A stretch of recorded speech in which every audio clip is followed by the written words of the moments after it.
Welcome back to Conflicts of Interest. This is episode 754, and today is February 5th, 2025. I'm the host of the show, Kyle Anzalone. A lot of news to get through on today's show, talking about some stuff that's going on domestically first before we head overseas and break down the latest updates from the wars in Ukraine and Israel. So be sure to share today's show. It's hosted at the Libertarian Institute, reposted on the blog at antiwar.com, YouTube, Rumble, or Odysee for the video version of the show. It's up anywhere you can listen to audio podcasts, and follow me on Twitter at @KyleAnzalone_. Additionally, I host a second show, The Kyle Anzalone Show, which has a little bit higher production value. I got a team behind me working on that, and we will be out with another episode today. Streams live at 4:45 Eastern Time. So be sure you're subscribed to the Kyle Anzalone Show channel. It is the first link in the show notes page, and then tune in live later for all the breakdowns on the latest from U.S. foreign policy news. All right, starting off here, USA to merge with State Department and face cuts. So this one from Date to Camp, February 3rd, antiwar.com.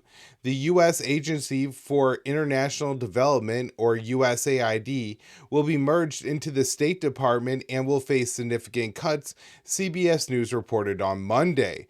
President Trump's pause on foreign aid has upended USAID, which serves as a soft power arm of the U.S. government and its intelligence agencies to meddle in the affairs of countries across the world, including by funding opposition groups to foment dissent.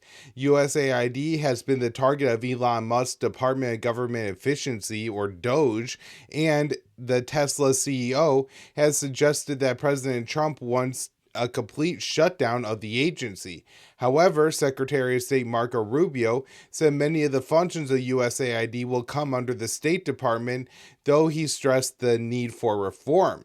Speaking to reporters in El Salvador, Rubio said he was now the acting director of USAID. He explained, "My frustration with USAID goes back to my time in Congress. It's a completely unresponsive agency. It's supposed to respond to the foreign policy directives of the State Department, and it refuses to do so," he said. "There are a lot of functions of USAID that are going to continue and that are going to be a part of American foreign policy." So this is it. Well, the whole thing is interesting, right? So when you look at something like USAID, it is an organization that, funds hospitals and medicine and different things that could be absolutely life-saving for a lot of people, particularly in impoverished countries. However, that aid does not come without other strings attached, and it's used by the American government not only to, like, let's say, oh, we're funding a hospital in your country, so your government, has a positive view of America, the people have a positive view of America, and you want to do business with America. That would be one thing.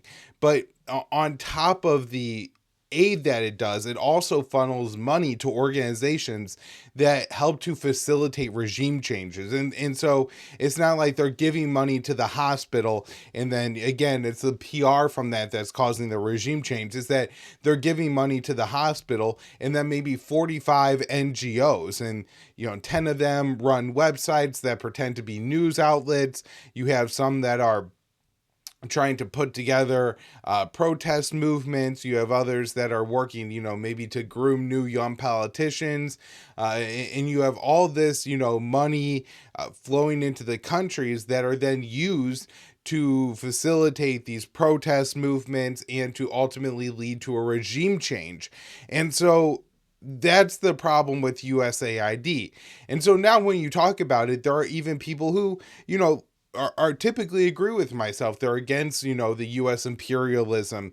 They're against the U.S. endless foreign wars, but they don't want to see USAID shut down because they understand that this is going to result in projects that are doing life-saving work losing their funding. Now, I guess if you ask me if we have to, basically leave USAID as is, or we kill it completely. I would say the better move is to kill it completely. Now, obviously, the best solution would be to, end the regime change parts of USAID, and then maybe at least, for the actual aid projects, the things that are actually saving lives, start to wind those down in a way where, sure, the US could fund them for another 3, 4, 5 years, but let these organizations know that they will have to find another source for their funding in the long term. And that way we could really unwind and get rid of USAID in a way that we're not, pulling HIV treatment from young children or something, just horrific things like that. The problem is you never get those, that real option when you're talking about the US government. Unfortunately, it's one of those things where you advocate for something like bail reform in the United States because you don't want to see people who are, picked up on petty theft or picked up on drug charges end up with a huge bail and just get stuck in jail without ever actually getting a trial or getting to go before a judge. These really awful situations happen. However, then you advocate for bail reform, and suddenly, DAs in different cities and states are not charging people or letting people out, with no bail after they've committed serious assaults or grand theft auto, real crimes that, result in people being injured or killed and that have real victims. And so it's so hard to advocate for policies in the United States because our government is so inept and so incompetent that oftentimes, even if the policy changes are good, they're not implemented correctly, and it leads to other consequences that were obviously avoidable, that wouldn't need to happen, but it just makes it so that anytime you're advocating for any policy in the US, there's all these unintended consequences that are absolutely awful down the road because politicians are unable to, or maybe intentionally just don't allow things to happen correctly. So I feel a similar way with this USAID issue where, yeah, there's good things that the agency does, but, all these regime changes cause a lot more problems around the world. Now, this is interesting. Senator Murphy says USAID funds freedom fighters and chases China. So, we're talking about USAID is supposed to be this organization that, again, is saving lives, is going to hospitals in Africa, things like that. Well, Chris Murphy is arguing for this agency, and he kind of spills the beans on what they really do. So Murphy touted the role of U.S. Agency for International Development in meddling in affairs of other countries during a rally outside the agency's headquarters in Washington on Monday. He said USAID chases China around the world, making sure that China doesn't monopolize contracts for critical minerals and important infrastructure all around the world. It supports freedom fighters everywhere in this world, and up until yesterday, delivering firewood to the brave Ukrainian defenders on the Eastern Front. Murphy criticized Elon Musk's role in the Trump administration's pause of USAID's activity, and today suggested that it was related to his business dealings in China. Murphy told USAID supporters China is cheering this action today, which this is just stupid. And it's the same, kind of level of discourse that we've really gotten to in America, where politicians don't even understand the real issues. They can't even articulate actual U.S. policy. What they could do is say, oh, you're a Chinese puppet. You're a Russian puppet. You're repeating Iranian talking points. And this is really, we have millions of Americans understand that Edward Snowden is not a traitor. Millions of Americans understand that the war in Ukraine was provoked. Millions of Americans are capable of understanding how the Israeli actions in the Middle East have, pushed the Iranians and are causing so many tensions and are getting us so close to war, right? But if a politician hears that, their response is, those are are just Russian, Iranian, Chinese talking points or what. And it's like, no, look at the reality of the situation. Read a news article. Don't just listen to what the U.S. intelligence community tells you in a private briefing. Don't just listen to what your 20-year-old intern summarized to you from, what he saw on CNN. Read an article. Try to learn. Look at the New York Times. Look at the Washington Post. The information is actually there. It's not impossible to find, even if you rely on the mainstream media. But these people are just so inept. They're so stupid. They run this country with having no idea what is actually going on, what U.S. policy should actually look like, or what the truth is in any of these situations. So in the years, so most USAID defenders have tried to portray the agency as an aid organization that only works to help those in need overseas. Murphy's comments are a rare acknowledgement of USAID's destabilizing actions around the world, which includes fomenting the 2014 US-backed coup in Ukraine that ousted former Ukrainian President Viktor Yanukovych, an effort strongly supported by Murphy. And he was there at the time. So think about this, right? The war, the USAID played a crucial, a necessary role in leading to the war in Ukraine today. That right there should be the death note for for all the people that may have been saved through USAID funded projects and different hospitals that, look, could probably been funded by other private sources as well.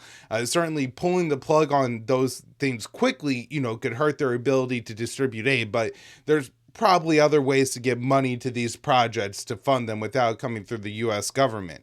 But let's just say that the only way to do that was that USAID has killed more people through all the revolutions that they have caused and the subsequent deaths from the wars and civil strife than they have saved, through their actual medical aid. And so this is why Murphy's comments are so important here. They really, really expose what USAID is. So in the years leading up to the coup in Ukraine, U.S. provided significant funding to Ukrainian NGOs, civil society groups, and media organizations, primarily through USAID and the U.S.-funded National Endowment for Democracy, or NED. In 2013, Victoria Nuland, who recently served at President Biden's State Department, said the U.S. invested over $5 billion in such efforts following efforts in Ukraine following the nation's independence in 1991. Murphy spoke alongside the late Senator John McCain in the Maidan protests in Ukraine that led to the coup. Murphy and McCain were joined on stage by Oleg Tannenbrück, the leader of the far-right Svoboda Party, known for its neo-Nazi roots. Ukraine's future stands with Europe, and the United States stands with Ukraine, Murphy told hundreds of thousands of protesters. Antiwar.com editorial director Scott Horton details in his new book, Provoked, how Murphy took credit for the coup that ousted Yanukovych. And so this is what Scott writes in Provoked.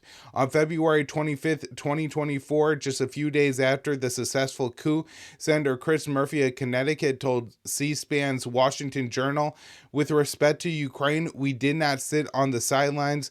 We have been very much involved." He emphasized how the members of the Senate who have been there, members of the State Department who have been on the square, the Obama administration has passed sanctions.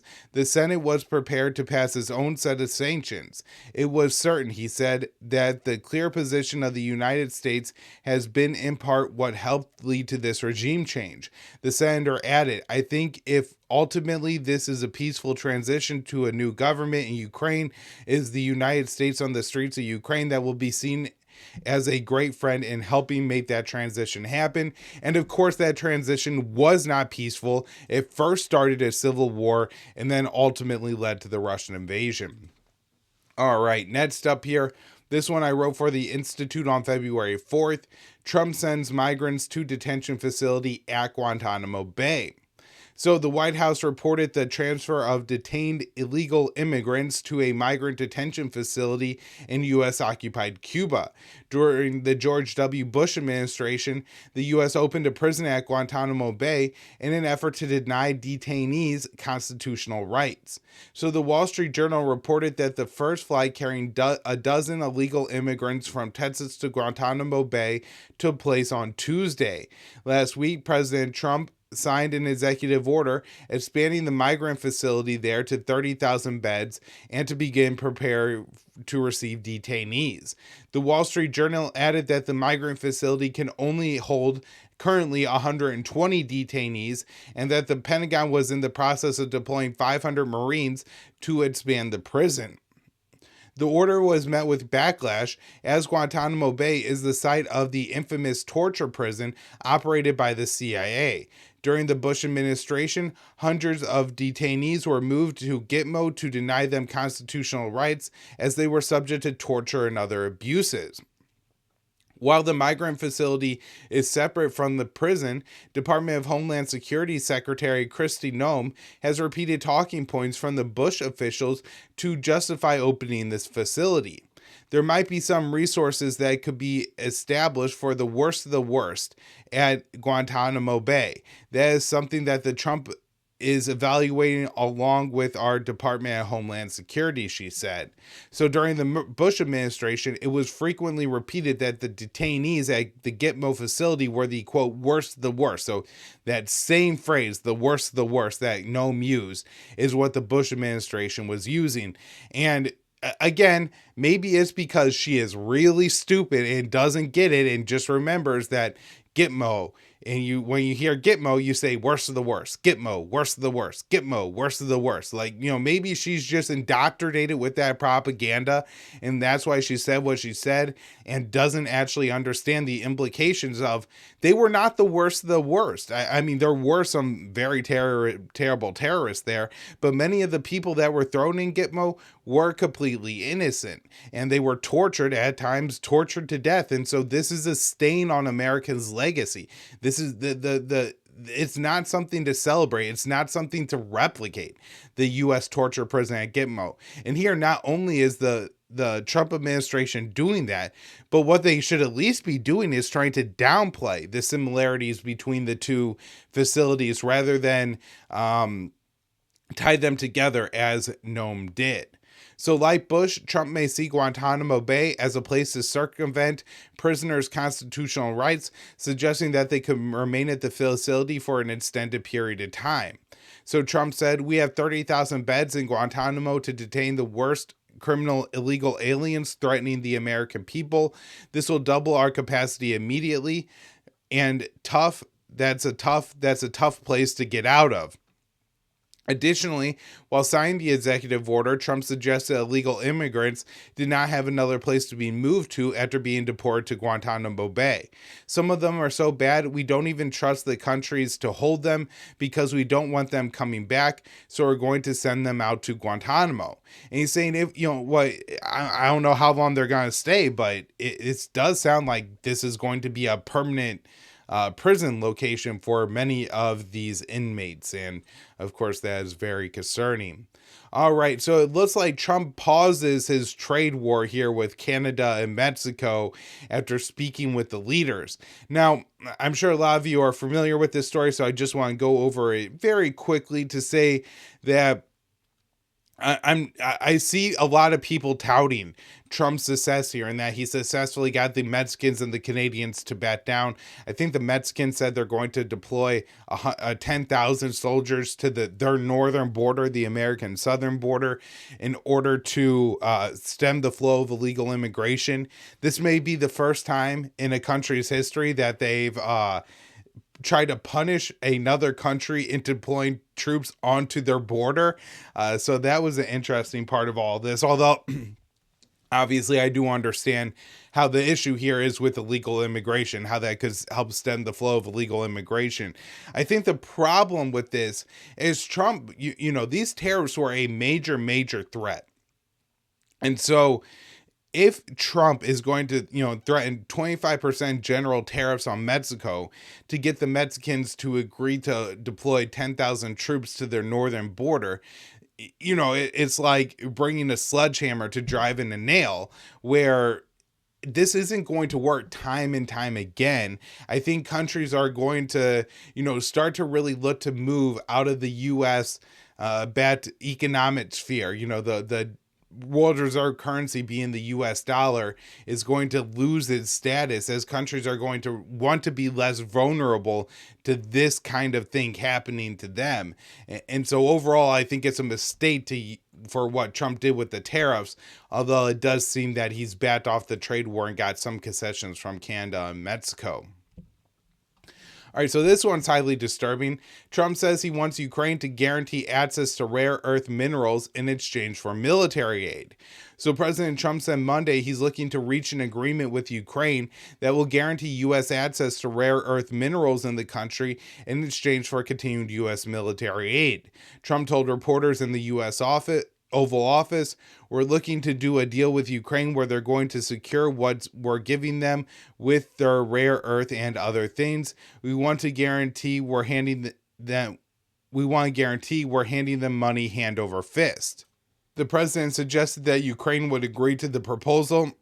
"I want to have security of rare earth. We're putting in hundreds of billions of dollars. They have a great rare earth, and I want the security of rare earth, and they're willing to do it."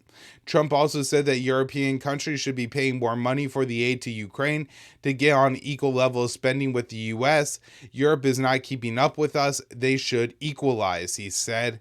Senator Lindsey Graham has frequently brought up Ukraine's rare earth minerals as a reason to continue fueling the proxy war. And at the time, when he first brought this up, I said on the show, boy, this seems like something that could really trap Donald Trump into getting Donald Trump to agree to continue this war. And it appears that's where we may be. All right, one more story on Ukraine here. This one I wrote for the Institute on February 4th. Zelensky demands give us back our nuclear weapons or NATO membership. So Ukrainian President Zelensky says that his Western backers must give Ukraine NATO membership or nuclear weapons. In December, European officials discussed the idea of sending nuclear weapons to Ukraine with the Joe Biden administration. In an interview with Piers Morgan, Zelensky said that Kiev must be given NATO membership or nuclear weapons. The Ukrainian leader said the process for Ukraine to join NATO will take several years, if not decades, leaving Ukrainians asked how they are to deal with the Russian invasion. As a solution, Zelensky offered a series of demands for his Western backers. He said, "So let's do it the following way. Give us back nuclear arms. Give us missile systems. Partners, help us finance the military, the 1 million man army. Move your contingents on the parts of our state where we want." And so Zelensky said, give me NATO membership or give me advanced missile systems. Give me financing to put 1 million men in the army. Give me nuclear weapons and then deploy your soldiers to Ukraine. I mean, these are absolutely wild demands. And if he had said them to anybody other than the clown Piers Morgan, then maybe there would have been a good follow-up like, countries aren't willing to send their troops to Ukraine. They're not going to send their nuclear weapons to Ukraine. That's going to start a nuclear war with Russia. Are you trying to get your state nuked, President Zelensky? Would have been a fantastic question to follow up with, but it didn't happen. So Zelensky asking for Ukraine's nuclear weapons is a reference to the 1994 Budapest Memorandum, under which Ukraine, along with former USSR members, agreed to remove all Soviet nuclear weapons from their territory in exchange for security guarantees from the US, UK, and Russia. While the weapons were stationed within the borders of Ukraine, they remained under Moscow's control following the USSR's collapse. The remarks on Morgan's show are not the first time Zelensky floated the idea of obtaining nuclear weapons. Shortly before Russia invaded Ukraine in 2022, Zelensky discussed abandoning the Budapest Memorandum. Zelensky again floated the idea in October. Russian President Vladimir Putin threatened Moscow would respond to Kiev attempting to obtain a nuke. This is a dangerous provocation, Putin said. Any step in this direction will be met with corresponding reaction. Western officials have typically downplayed Zelensky or his marks on nuclear weapons. However, in December, the New York Times reported U.S. and European officials are discussing deterrence as a possible security guarantee for Ukraine, such as stockpiling conventional arms significant to strike a punishing blow if Russia violated the ceasefire, or several officials even suggested that Mr. Biden could return nuclear weapons to Ukraine, where they were taken from after the fall of the Soviet Union. Biden administration officials later said they would not send nuclear weapons to Ukraine. Trump isn't going to do this. That's the good news. I think the threat here is that this is seen as so provocative by the Russians that they are, do something to lash out against the Ukrainians. And I do wonder if something like this would lead to decapitation strikes against Kiev, trying to take out Zelensky and other Ukrainian leaders that they want to obtain nuclear weapons. All right, so next up here, Trump asked Congress to approve $1 billion arms transfer to Israel. The Trump administration asked congressional leaders to approve a new $1 billion weapons transfer to Israel that will be funded by U.S. military aid. The deal includes 4,700 1,000-pound bombs worth more than $700 million and $300 million in armored bulldozers, which the Israeli military uses to demolish homes and infrastructures in Gaza and the West Bank. The request for the new arms transfer comes as Israeli Prime Minister Benjamin Netanyahu is in Washington and is set to meet with Trump on Tuesday. He's expected to push for U.S. support for Israel to restart its genocidal war in Gaza instead of fully implementing the ceasefire deal. The Journal said that Netanyahu is also expecting Trump to push ahead with a massive $8 billion deal that President Biden notified congressional leaders about in early January. The report said some Democrats in Congress put a hold on the massive sale and that the Trump administration is now pushing congressional leaders to unblock it. The $8 billion deal includes munitions for fighter jets and attack helicopters, as well as artillery shells. The Trump administration also recently released a hold on 2,000-pound bombs to Israel, and those were blocked as a PR stunt by Biden. Israeli officials suggested that the increased military aid was a part of a deal to get Netanyahu to agree to a Gaza ceasefire. The Trump envoy for the Middle East, Steve Witkoff, said he is pushing for the full implementation of the agreement, but the ceasefire is very fragile as Netanyahu doesn't want to implement the second phase. And last up here on today's show, Trump considering sending 24,000 rifles to Israel. So President Donald Trump is mulling releasing an arms shipment of 24,000 rifles to the Israeli police. The Joe Biden administration withheld the transfer over concerns they would be used by violent Israeli settlers in the West Bank. A U.S. official said Friday that the State Department was considering approving the $34 million sale of rifles to Israel, according to the New York Times. The State Department stated the weapons would be used by the Israeli National Police. Former Secretary of State Antony Blinken initially withheld the shipment to Israel over concerns that the rifles would end up in the hands of violent settlers. Following the October 7th attack and the start of the onslaught in Gaza, Israeli forces and settlers stepped up attacks on Palestinians in the West Bank. At the time, then Israeli National Security Minister Itamar Ben-Gvir was actually handing out the rifles to violent settlers in the West Bank. And so, obviously there was a lot of concern there. So according to the Palestinian Ministry of Health, over the past 16 months, nearly 800 West Bank Palestinians have been killed, 900, by Israeli forces and settlers. The Israeli violence in the West Bank has been overshadowed by the genocidal campaign in Gaza that has resulted in over 62,000 deaths by the official count. The deadly attacks in the West Bank have accelerated as Trump has come back into office. Since the start of the year, 70 Palestinians, including 10 children, have been killed. Tel Aviv and violent settlers may feel that they're a freer hand to attack Palestinians under Trump, while Biden largely greenlit all of Tel Aviv's brutal operations against the Palestinians. His administration did slap sanctions on violent settlers. After taking office, Trump removed those sanctions, those settlers from the blacklist. Trump has tabbed several Israel hots, such as Mike Huckabee and Elise Stefanik, to stop his new administration. Huckabee has denied that Palestinians exist, and Stefanik has said that Israel has a biblical right to the West Bank. So with rhetoric like that, it would be unsurprising if Israel ultimately ended up annexing the territory. All right, that's where I'm going to wrap up conflicts of interest for today. Come back later for the Kyle Anzalone show. Going to be talking about some of the absolutely wild and baffling statements that President Trump made at his press conference with Benjamin Netanyahu, talking about potentially sending American soldiers to Gaza. All right, everybody, thank you all so much for tuning in. Don't forget to subscribe to this show and the Kyle Anzalone show.